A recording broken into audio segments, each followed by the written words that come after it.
We are on 4.5, solving polynomial equations. This is video number 3, and we are going to deal with the rational root theorem.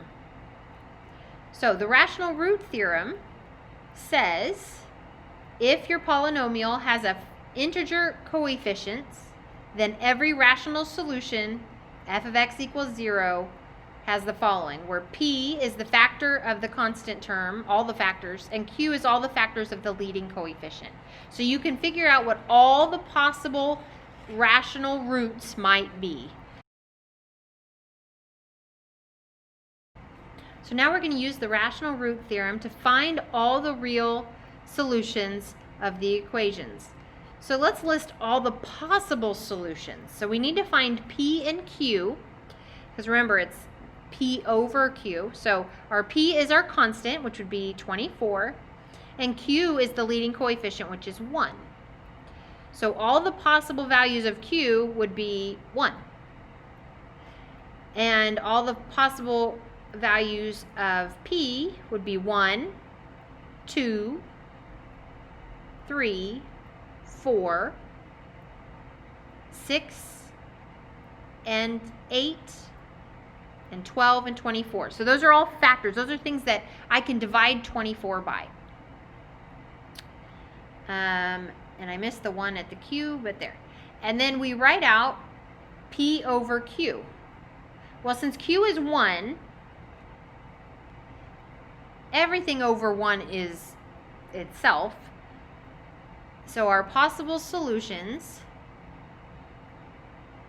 are plus and minus 1 over 1, which is the same thing as saying plus and minus 1. So I'm going to just eliminate the fraction part of this. And then I have plus and minus 2 over 1, which is 2, plus and minus 3, plus and minus 4, plus and minus 6, plus and minus 8, plus and minus 12, and plus and minus 24. So all of those, we have positive 1, negative 1, positive 2, negative 2, and so forth. All of our solutions have to be within those numbers.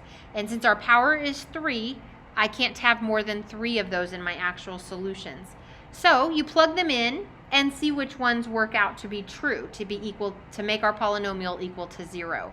So when I plug them in, I plug in 1 to all of those, and I didn't get 0. So I'm going to plug in negative 1 for x, and I don't get 0. So those aren't solutions. Let's plug in 2 for x. I don't get 0.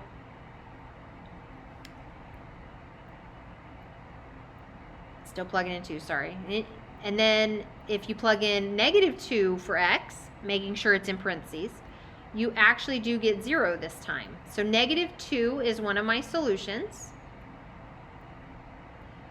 Okay, so I went through positive 2 and negative 2, and then if you go through positive 3 and negative 3, you get that negative 3 is actually another solution, and just keep moving through until you find the 3 solutions you should get. So I have negative 2, I have negative 3, and I have 4. All right, so if we do the same thing for number 6,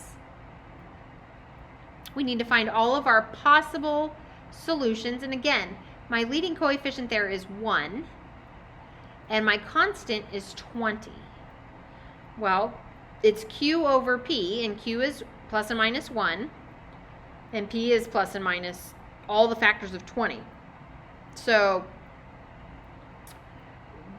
if we remember, everything over 1 is itself, so I don't need to write these as fractions because I'm going to have them all over 1. So I get plus and minus 20 over 1, which is 20.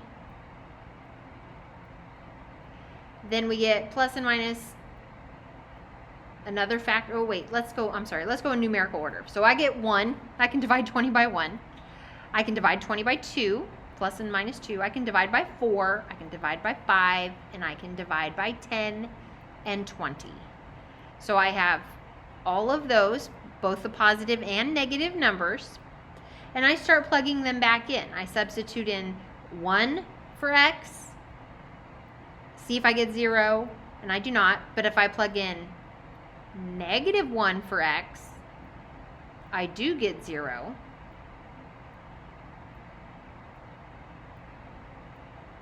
So -1 is one of my solutions. And I've gone through both ones. So now let's go through +2 and -2. Doesn't work. +4 works. And so will +5.